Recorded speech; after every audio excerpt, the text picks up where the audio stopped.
taong lumilimot,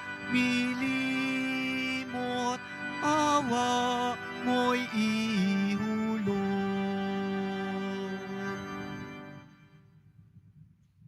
Sa ngalan ng Ama at ng Anak at ng Espiritu Santo, Amen. sumainyo ang Panginoon. At sumayo rin.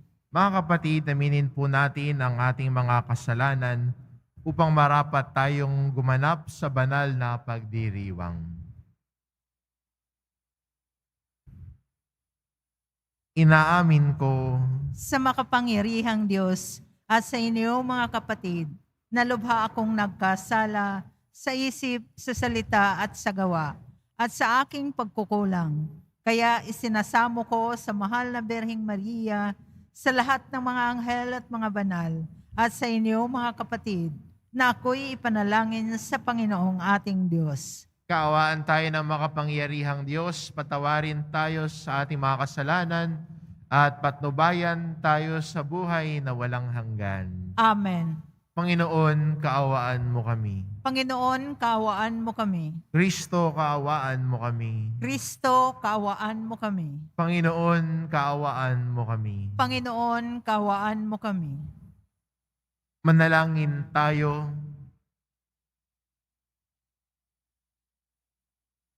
Ama naming makapangyarihan, ihanda mong lubos ang aming kalooban upang sa pagdating ng iyong anak, kami ay matagpuan na karapat-dapat makasalo sa masaganang hapag ng buhay. Sa kanyang pagdudulot ng pagkaing banal, kami naway maging mapalad na sa kanyang pakikinabang, sapagkat siya ang naglilingkod at namamagitan kasama ng Espiritu Santo magpasawalang hanggan. Amen. Magsiupo po ang lahat. Pagbasa mula sa aklat ni Propeta Isaías. Sa araw na iyon, sa bundok ng Sion, aanyayahan ng Panginoon ang lahat ng bansa. Gagawa siya ng isang piging para sa lahat, na ang handay masasarap na pagkain at inumin. Sa bundok ding ito'y papawiin niya ang kalungkutan, naghahari sa lahat ng bansa. Lubusan niyang papawiin ang kamatayan. Papahirin ng Panginoon ang luha ng lahat. Aalisin niya sa kahihiyan ang kanyang bayan. Kung magkagayon, sasabihin ng lahat, siya ang ating Diyos na ating pinagtitiwalaan, ang inaasahan nating magliligtas sa atin. Magalak tayo at ipagdiwang ang kanyang pagliligtas. Iingatan ng Diyos ang bundok na ito. Ang salita ng Diyos. Salamat sa Diyos. Lagi akong mananahan sa bahay ng poong mahal. Lagi akong mananahan sa bahay ng poong mahal. Panginoong aking pastol, hindi ako magkukulang. Ako'y pinahihimlay sa mainam na pastulan at inaakay niya ako sa tahimik na batisan. Binibigyan niya ako niyong bagong kalakasan. Lagi akong mananahan sa bahay ng poong mahal. At sang-ayon sa pangako na kanyang binitiwan, sa matuwid na landasi doon ako inaakay. Kahit na ang daang ito'y tumatahak sa karimlan, hindi ako matatakot pagkat ika'y kaagapay. Ang tungkod mo at pamalo, ang gabay ko at sanggalang. Lagi akong mananahan sa bahay ng poong mahal. Sa harapan ng lingkod mo, ikaw ay may handang dulang. Ito iyong ginagawang nakikita ng kaaway. Nalulugod ka sa akin na ulo ko ay langisan at pati na ang kalis ko ay iyong pinaaapaw. Lagi akong mananahan sa bahay ng poong mahal. Tunay na ang pag-ibig mo at ang iyong kabutihan sa akit tataglayin habang ako'y nabubuhay. Doon ako sa templo mo, lalagi mananahan. Lagi akong mananahan sa bahay ng poong mahal. Magsitayo na po ang lahat.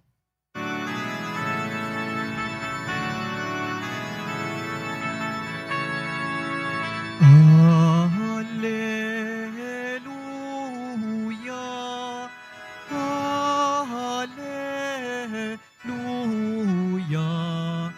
Hallelujah, Hallelujah, Hallelujah. Panginoong nagliligtas, sa ating darating tiyak, mapalad siyang makaharap. Hallelujah, Hallelujah, Hallelujah,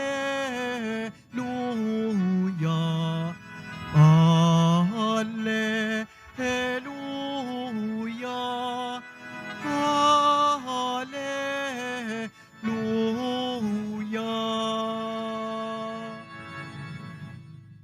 Sumainyo ang Panginoon, At sumayo rin. ang mabuting balita ng Panginoon ayon kay San Mateo. Papuri sa iyo, Panginoon. Noong panahong iyon, nagbalik si Jesus sa tabi ng lawa ng Galilea at siya'y umahon sa burol at naupo.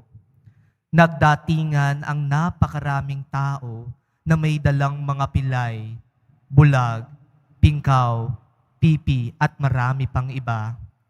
Inilagay nila ang mga may sakit sa harapan ni Jesus at kanyang pinagaling sila. Namangha ang mga tao nang makita nilang nagsasalita na ang mga pipi. Gumaling na ang mga pingkaw, nakalalakad na ang mga pilay, at nakakakita na ang mga bulag. At nagpuri sila sa Diyos ng Israel. Tinawag ni Jesus ang kanyang mga alagad at sinabi, "Nahabag ako sa mga taong ito sapagkat 3 araw na ngayong kasama ko sila at wala na silang makain. Hindi ko ibig na sila'y paalising gutom, baka sila mahilo sa daan." At sinabi ng mga alagad, "Saan po tayo kukuha rito ng tinapay na makasasapat sa gayong karaming tao? Ilan ang tinapay ninyo riyan?" Tanong ni Jesus sa kanila. "7 po," sagot nila, "at ilang maliliit na isda." Ang mga tao'y pinaupo ni Jesus sa lupa.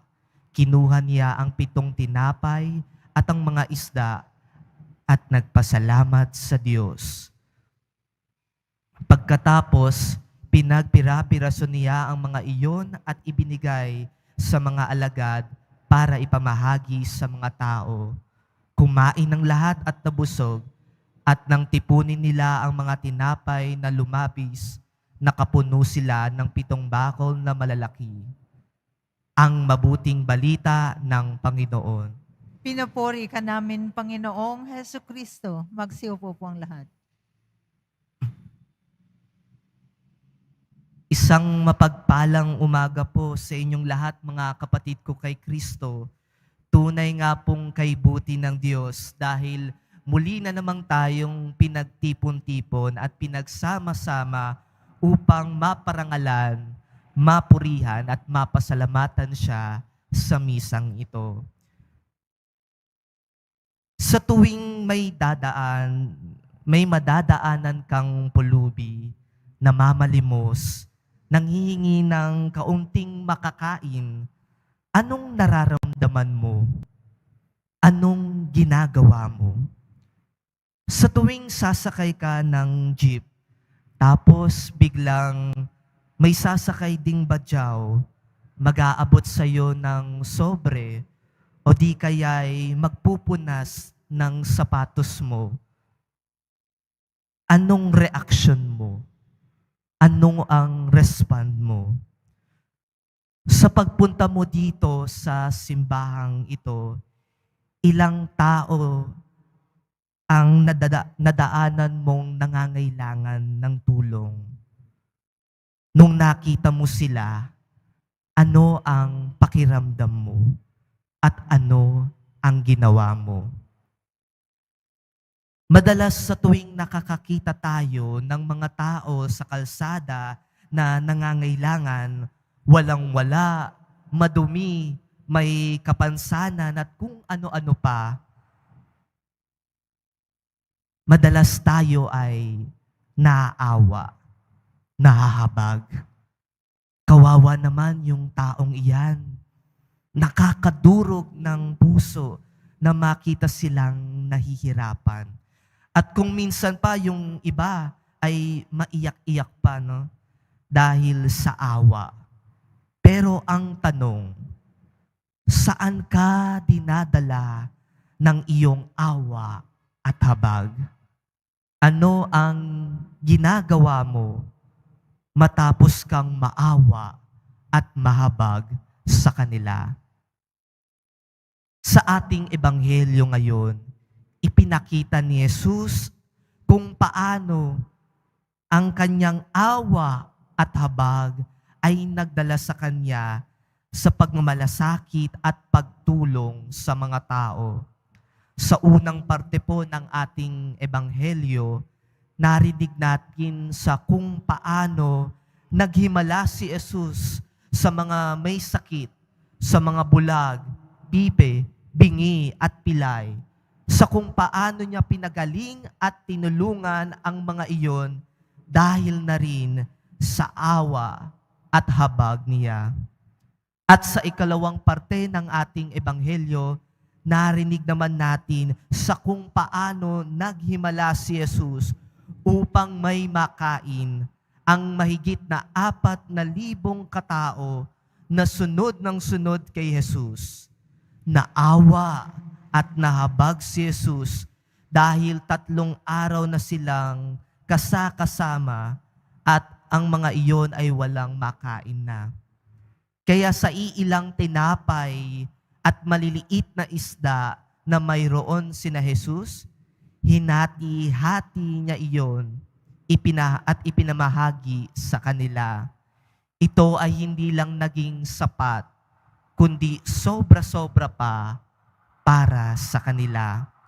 Mga kapatid ko kay Kristo, tayo ay tinuturuan ni Jesus na hindi lang tayo nahihinto sa awa at habag. Bagkus, dinadala tayo nito sa pagmamalasakit, pagtulong at pakikipagkapwa-tao. Hindi lang ito basta pakiramdam. Bagkus parte na rin ng ating pagiging Kristiyano dahil sa kung paano tayo kinaawaan ng Diyos, ay ganon din ang ipapadama nating awa at habag sa mga tao. Sa kung paano tayo iniligtas ng Diyos dahil sa awa at pagmamahal niya sa atin, ay ganon din ang awa at pagmamahal ang ipapadama natin sa pagtulong natin sa ating mga kapwa na nangangailangan. Katulad din po ng santo na ating inaalala ngayon na si San Nicolas, no? O mas kilala sa tawag na Santa Claus. Siya ay isang matandang lalaki na bukas palad na nagbibigay ng mga regalo lalo't higit sa mga bata. Nakilala siya sa pagmamalasakit sa mga tao, sa pagbibigay at pagtulong nito sa mga material needs at spiritual needs ng kanyang kapwa. Ipinakita niya na ang awa at habag ng Diyos sa atin ang siyang nagtutulak sa atin na tumulong at magmalasakit din sa ating kapwa. Kaya naman po sa pagpapatuloy Kain na 5,000 tao, ipinakita ng Panginoon na ibibigay sa atin ng Ama ang lahat ng ating kailangan. Hingin natin sa Kanya ang lahat ng biyayang maipagkaloob niya sa atin. Ang ating itugon, Diyos na nagbibigay sa amin ng lahat, pagpalain mo kami. Diyos na nagbibigay sa amin ng lahat, pagpalain mo kami. Ang mga paring nag-aakay sa atin, naway patuloy tayong busugin ng espiritual na pagkaing nagmumula sa hapag ng Panginoon. Manalangin tayo. Diyos na nagbibigay sa amin ng lahat, pagpalain mo kami. Ang mga pinuno ng pamahalaan, naway makahanap ng mga paraan upang matugunan ang mga pangangailangan ng mahihirap nating kapatid. Manalangin tayo. Diyos na nagbibigay sa amin ng lahat, pagpalain mo kami. Ang mga nagdaranas ng espiritual na pagkagutom, naway matagpuan si Kristo sa kanilang buhay. Manalangin tayo. Diyos na nagbibigay sa amin ng lahat, pagpalain mo kami. Ang mga nagkakatipon dito, naway ibigin ni Kristo sa Eucharistia bilang paghahandog niya ng sarili sa maraming tao. Manalangin tayo. Diyos na nagbibigay sa amin ng lahat, pagpalain mo kami. Ang lahat ng yumao, naway makasalo sa piging ng kaharian ng Diyos. Manalangin tayo. Diyos na nagbibigay sa amin ng lahat, pagpalain mo kami. Ama naming makapangyarihan, ibinigay mo sa amin ang tinapay mula sa langit bilang pagkain para sa aming paglalakbay dito sa lupa. Gabayan mo ang aming mga hakbang patungo sa katarungan at kapayapaan. Idinadalangin namin ito sa pamamagitan ni Kristong aming Panginoon. Amen. Magsiupo po ang lahat.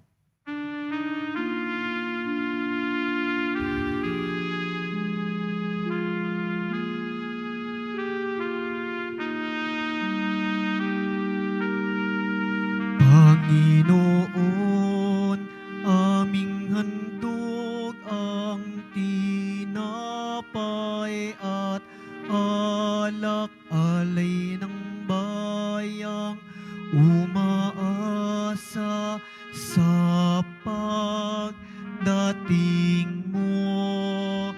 Gayon din aming hinahanda ang aming puso upang dito'y manahan ka sa pagdating mo.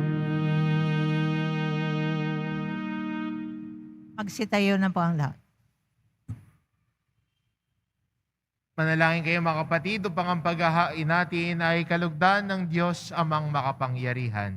Tanggapin nawa ng Panginoon itong paghahain sa iyong mga kamay, sa kapurihan niya at karangalan sa ating kapakinabangan at sa buong sambayanan niyang banal. Ama naming lumikha, mayayain nawang lubos ang matapat naming paglilingkod sa pagganap sa itinatag ng iyong anak at sa pakikinabang sa iyong pagtubos sa aming lahat. Sa pamamagitan niya kasama ng Espiritu Santo, magpa sa walang hanggan. Amen. Sumainyo ang Panginoon. At sumayo rin. Itaas sa Diyos ang inyong puso at diwa. Itinaas na namin sa Panginoon. Pasalamatan natin ang Panginoong ating Diyos. Marapat na siya ay pasalamatan. Ama naming makapangyarihan, tunay ngang marapat na ikaw ay aming pasalamatan sa pamamagitan ni Hesukristo na aming Panginoon. Siya'y isinugo mo upang matupad ang iyong magandang balak para sa lahat. Hindi niya ay kinahayang mamuhay ng mahirap upang mapakisamahan niya kaming matapat. Siya'y naging hindi na iba sa amin upang maitampok niya kami sa iyong piling. Sa kanyang lantarang muling pagdating, ang pakikisama niya ay puspusang magniningning at ang pangako niyang kapanapanabik ay inaasahan naming lubos na makakamit. Kaya kaysa ng mga anghel na nagsisiawit ng papuri sa iyo, nang walang humpay sa kalangitan, kami nagbubunyi sa iyong kadakilaan. Santo, Santo, Santo, Panginoong Diyos ng mga hukbo, napupuno ang langit at lupa ng kadakilaan mo, hosana sa kaitaasan. Pinagpalang na paririto sa ngalan ng Panginoon, hosana sa kaitaasan. Magsiluhod po ang lahat. Ama naming banal, ikaw ang bukal ng tanang kabanalan, kaya't sa pamamagitan ng iyong Espiritu, gawin mong banal ang kaloob na ito, upang para sa amin maging katawan at dugo ng aming Panginoong Hesukristo. Bago niya pinagtiisang kusang loob na maging handog, hinawakan niya ang tinapay, pinasalamatan kanya, pinaghati-hati niya iyon, iniabot sa kanyang mga alagad at sinabi, "Tanggapin ninyong lahat ito at kanin, ito ang aking katawan na ihahandog para sa inyo."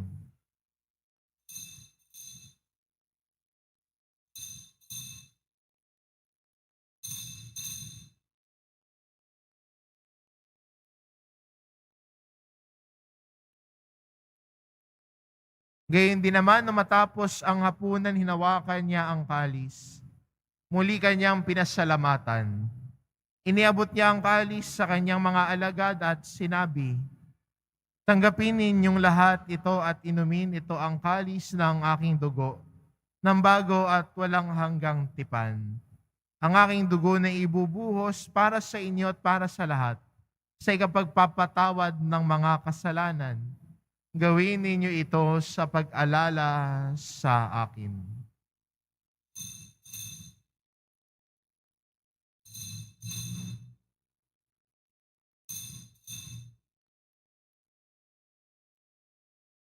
Magsitayo na po ang lahat. Ipagbunyi natin ang misteryo ng pananampalataya. Si Kristo'y namatay, si Kristo'y nabuhay, si Kristo'y babalik sa wakas ng panahon. Ama, ginagawa namin ngayon ang pag-alala sa pagkamatay at muling pagkabuhay ng iyong anak. Kaya tinaalay namin sa iyo ang tinapay na nagbibigay buhay at ang kalis na nagkakaloob ng kaligtasan.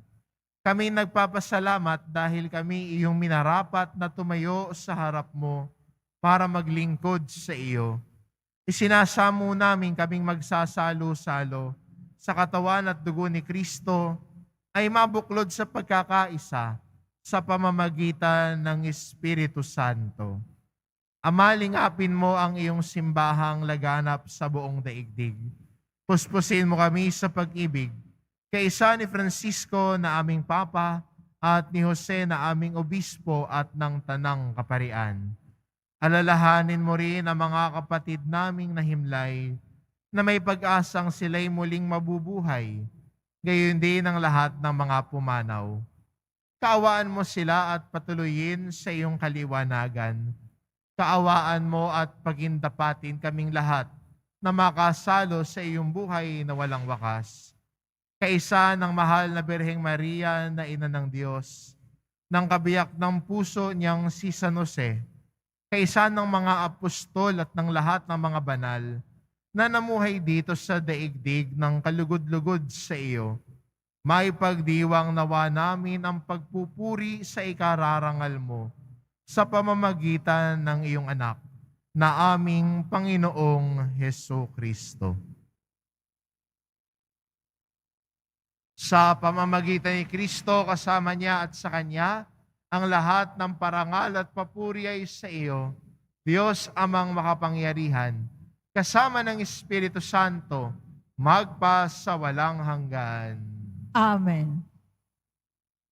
Sa tagubilin ng mga nakagagaling na utos at turo ni Jesus na Panginoon natin at Diyos, ipahayag po natin ng lakas loob.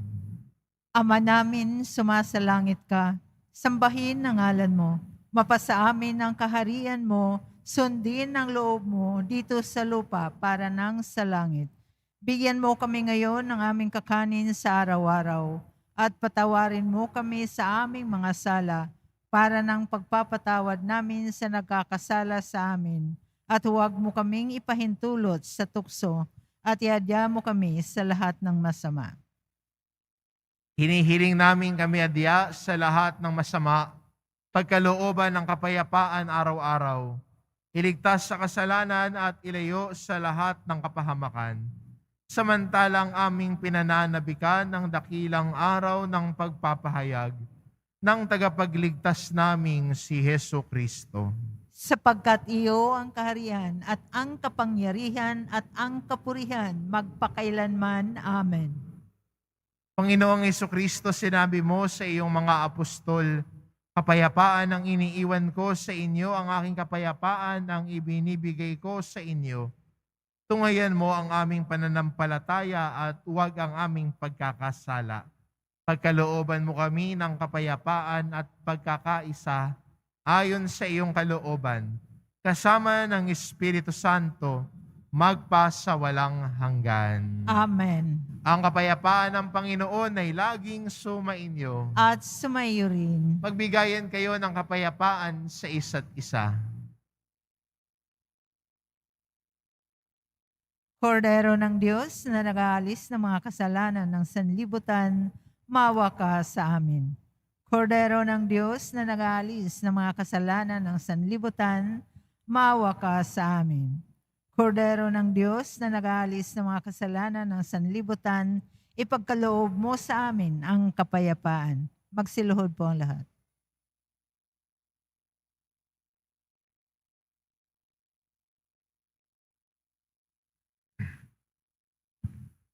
Ito ang kordero ng Diyos. Ito nag-aalis ng kasalanan ng sanlibutan. Mapalad ang mga inaanyayahan sa kanyang piging. Panginoon, hindi ako karapat-dapat na magpatuloy sa iyo, ngunit sa isang salita mo lamang ay gagaling na ako.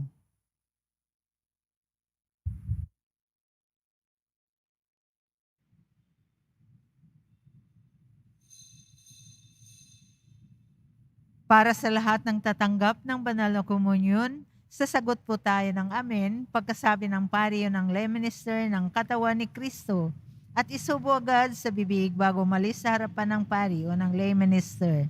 Sumunod po tayo. Maraming salamat po.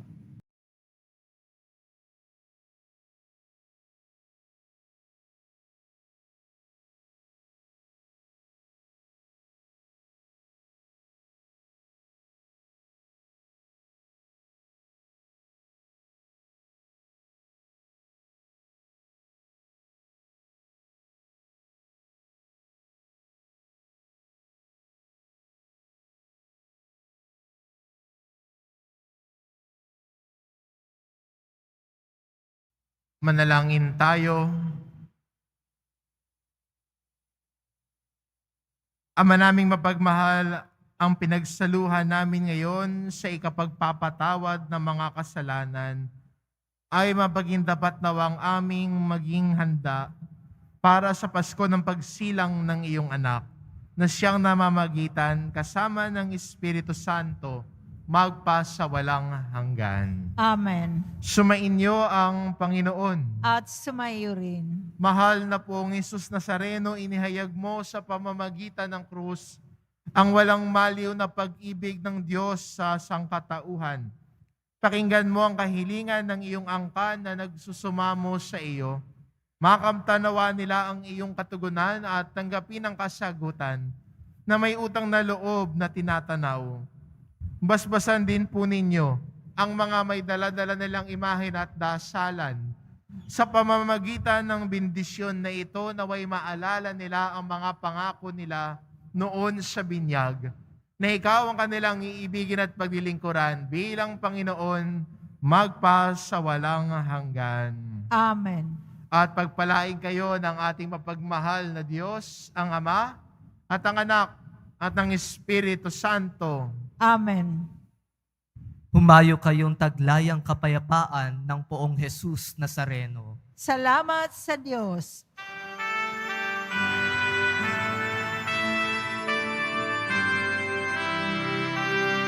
Nuestro Padre Jesús Nazareno, sinasamba ka namin, pinipinto ka namin, aral mo ang aming buhay at kaligtasan, Nuestro Padre Jesus Nazareno, iligtas mo kami sa kasalanan. Ang krus mong kinamatayan ay sagisag ng aming kaligtasan. Nuestro Padre Jesus Nazareno, dinarangal ka namin. Nuestro Padre Jesus Nazareno, nilulwalhati ka namin. Nuestro Padre Jesus Nazareno, dinarangal ka namin. Nuestro Padre Jesus Nazareno, nilulwalhati ka namin. Nuestro Padre Jesus Nazareno, dinarangal ka namin. Nuestro Padre Jesus Nazareno, nilulwalhati ka namin.